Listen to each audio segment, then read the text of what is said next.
Yeah, brothers and sisters, to continue on. Ako rin po, hindi naman po ako perfect na tao. I have a lot of sins din, but ang dami ko po na experience magmula ng bata pa ako na mysterious, and I would consider them as miracles. Like for example, nung kindergarten po ako, my dad enrolled me at Colegio de Santa Isabel, now the Universidad de Santa Isabel. And there was a time that he asked me to sit by the building of St. Joseph, the worker, para daw hindi ako masiksik. He wanted to go across the street kasi doon naman niya in-enroll yung mga kapatid ko, mga brothers ko. So I waited there. And then medyo natagalan. I was so scared. I started to cry. Na nasa na yung daddy ko, tagal-tagal. And then there's this madre who came to me, and she compassionately consoled me and asked me questions. Iyak talaga ako ng iyak. And then until tas nilakad niya ako, she gave me candy. Naalala ko pa yung butterball. And then, habang naglalakad kami, inikot niya ako sa university, sa school. And then, she was asking me, of course, questions. Sino yung papa mo, ganito, ganyan. And then, akala niya yung mami ko, kasi sinabi ko, teacher yung mami ko. She said that they're having meetings right now, like this and like that. And then, basta, the madre was like very kind. I really stopped crying until my dad came over. But after that, when I started already the classes in the colegio, she would normally come to my room during break time, and we would play. She would put me on her lap, tapos kilitiin niya ako, tapos kwento-kwentuhan niya ako. And then, yun po, for me, parang I felt like it was the Blessed Mother who did that to me. Na until now, I'm trying to find that nun. Hindi ko na po mahanap. Even back in high school, I was asking around yung mga madre, the DC sisters, kung nasaan na po yung madre niyo. Pero I could not find her kung nasa na po siya. Basta yung na-reflect ko lang po when I was inside the convent, when we were asked to write our vocation story, yun lang po yung pumasok sa isip ko na it must be the Blessed Mother who was there, who consoled me that my biological father left me for a while. She was there to remind me na basta nandyan siya. And I would like to remind all of you who's gonna watch this video na sa lahat sa atin, she was given to us by God, no? By God to be our spirit mother.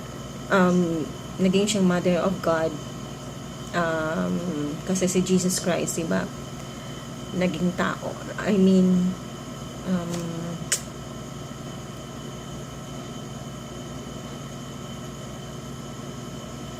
ano ba sasabihin ko?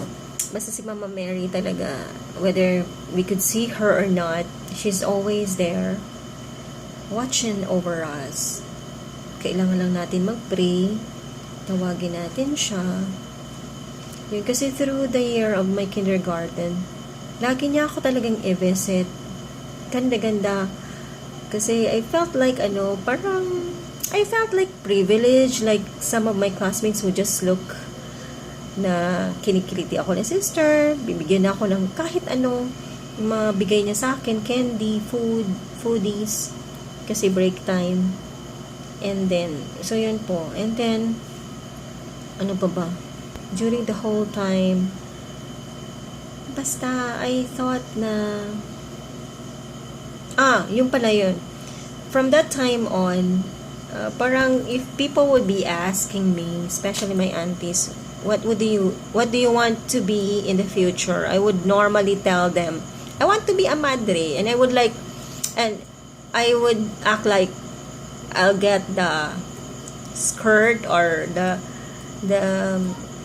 half sleeve of my mom and put it on my head.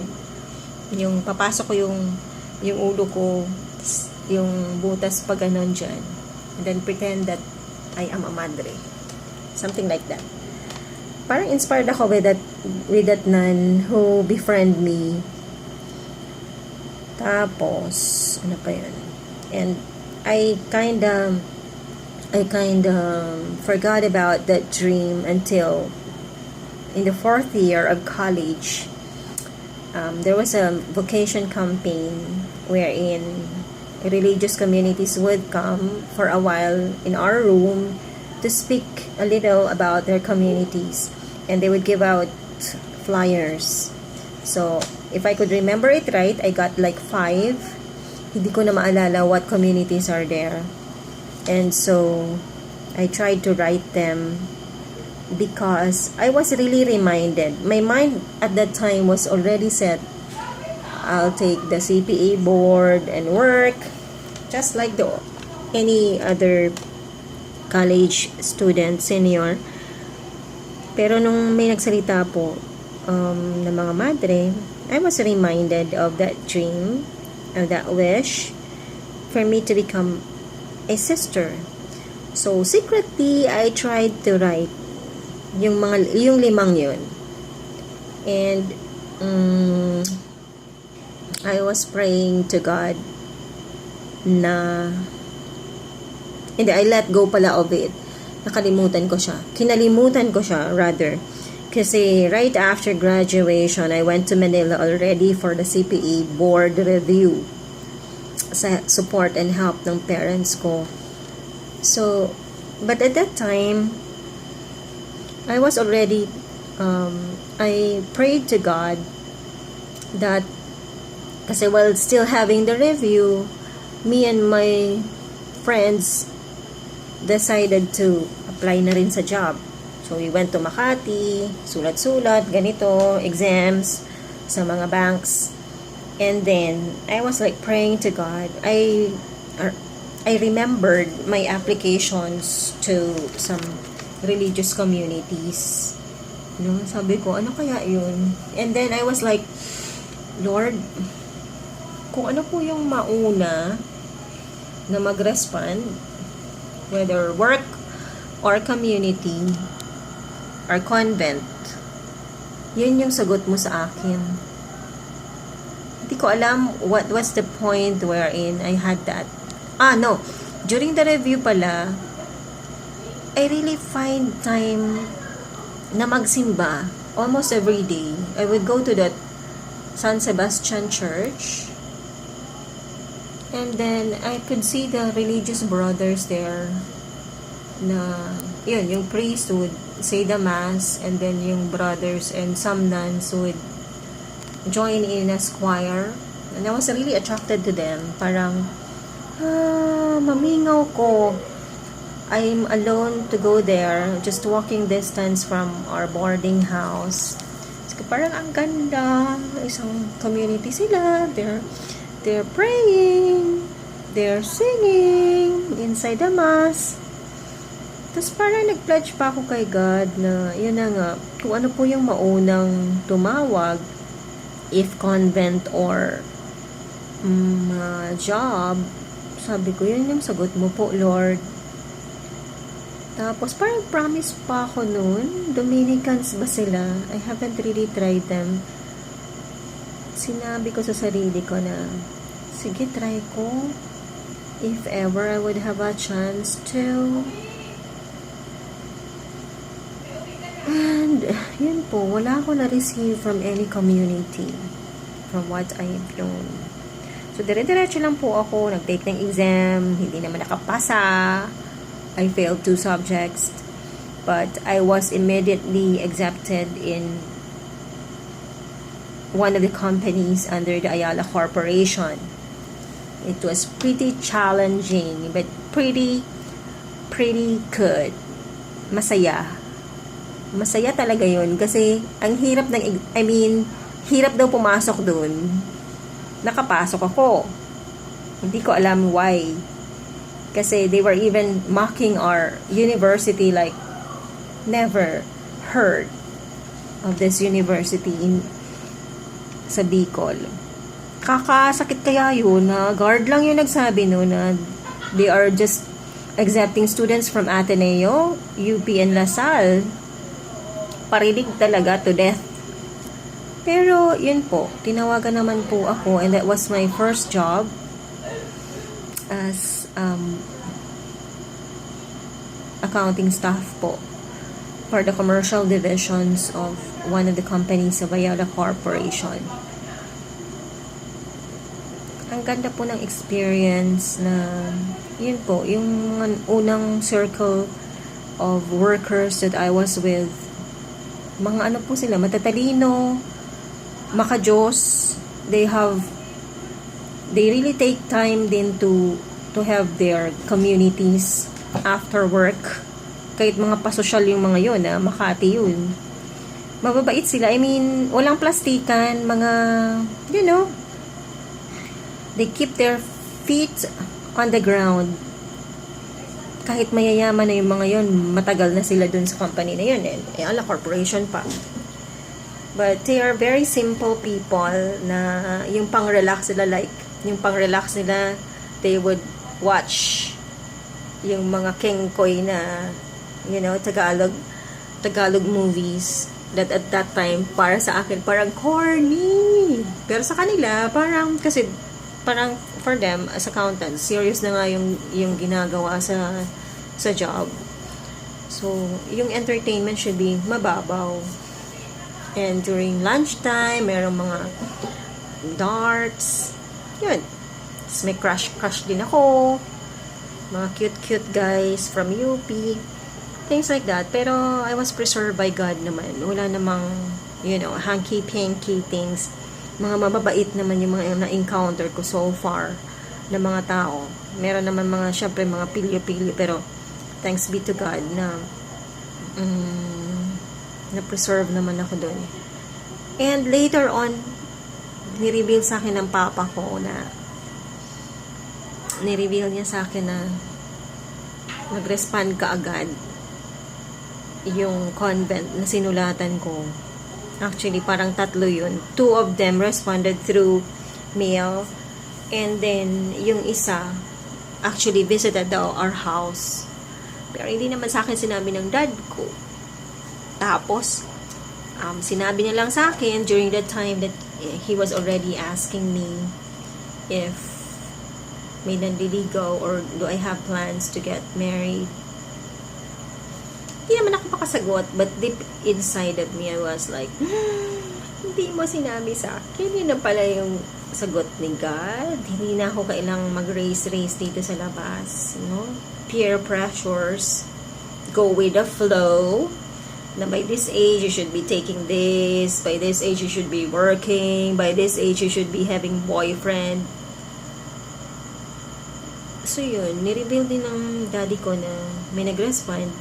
So sabi ko, Lord, yun pala yun.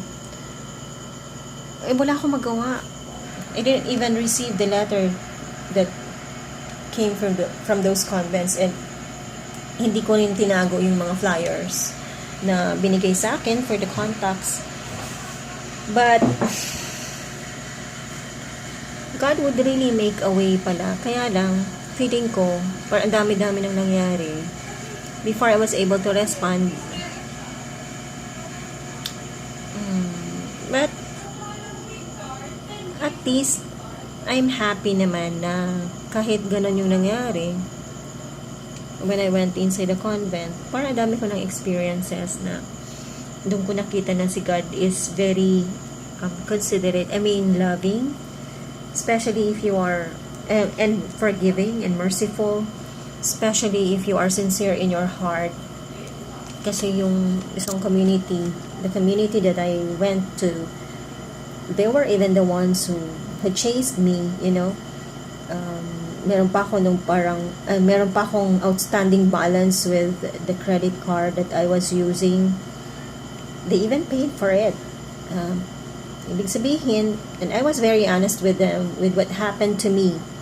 Naiintriga nga later on ng kung sino. Na yun naman yung naging dahilan pa rin kung bakit hindi ako natuloy. I was told by my superior that I was advanced in the progress.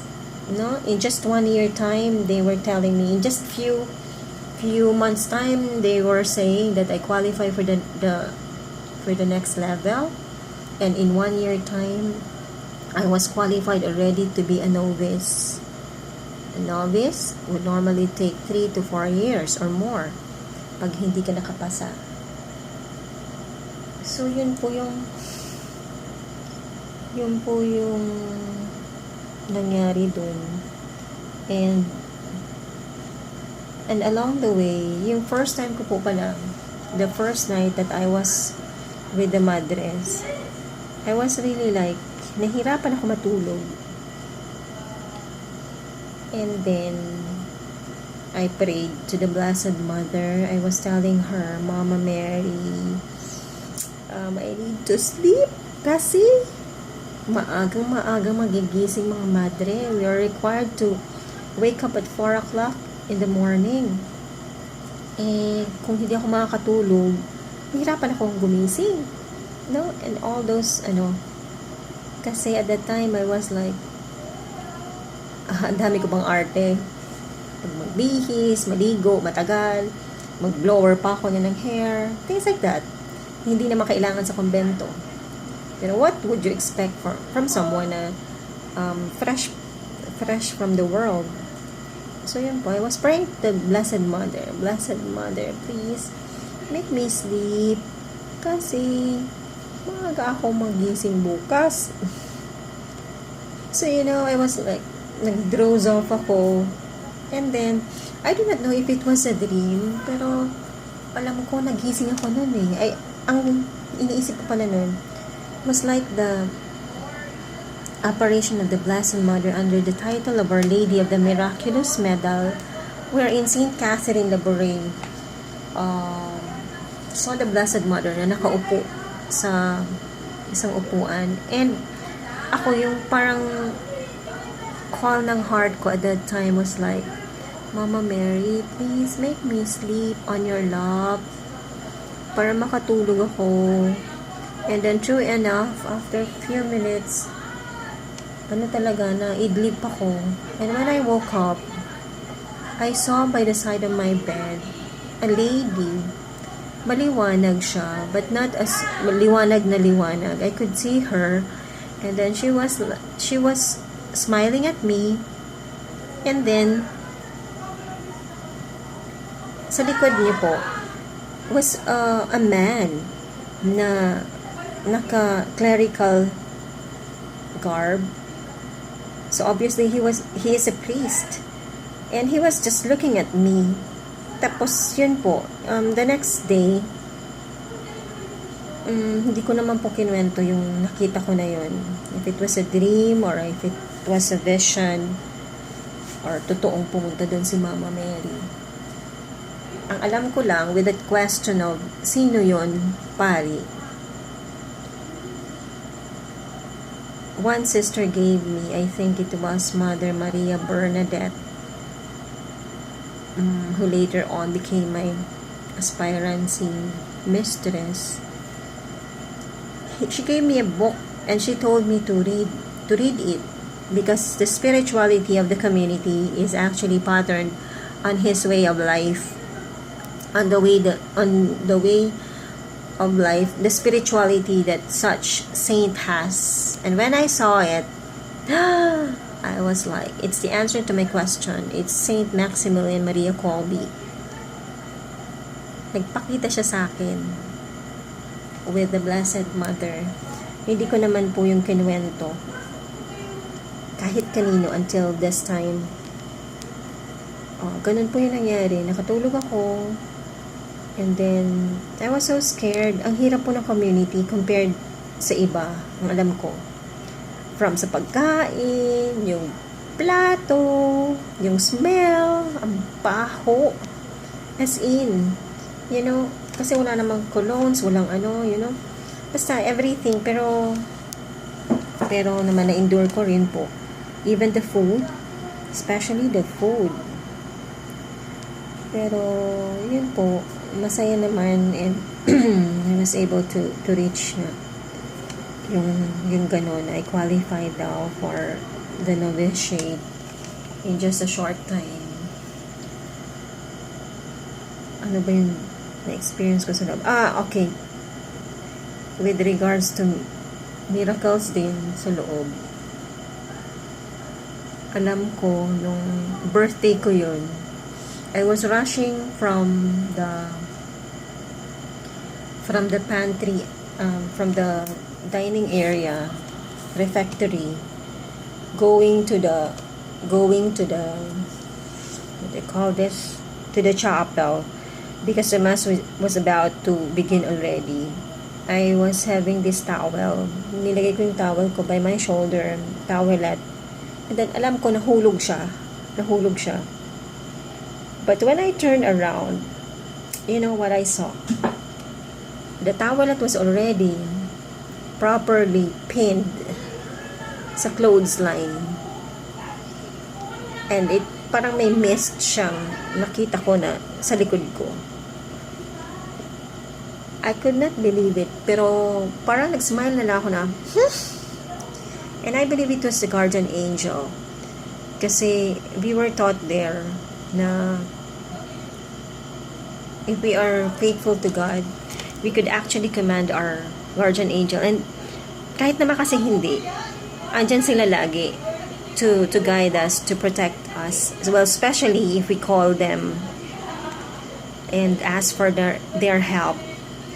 Kasi what also is it that I have experienced when I was assigned as sa pantry, walang masyadong tubig yung faucet.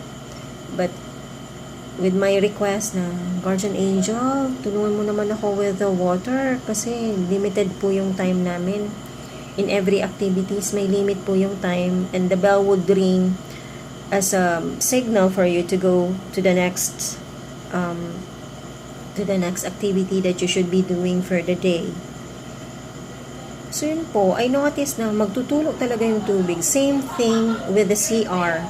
Ang hirap po ng tubig. You have to go out pa of the house and go to the poso para kumuha ka ng tubig. And again, with the limited time, I would normally ask my guardian angel,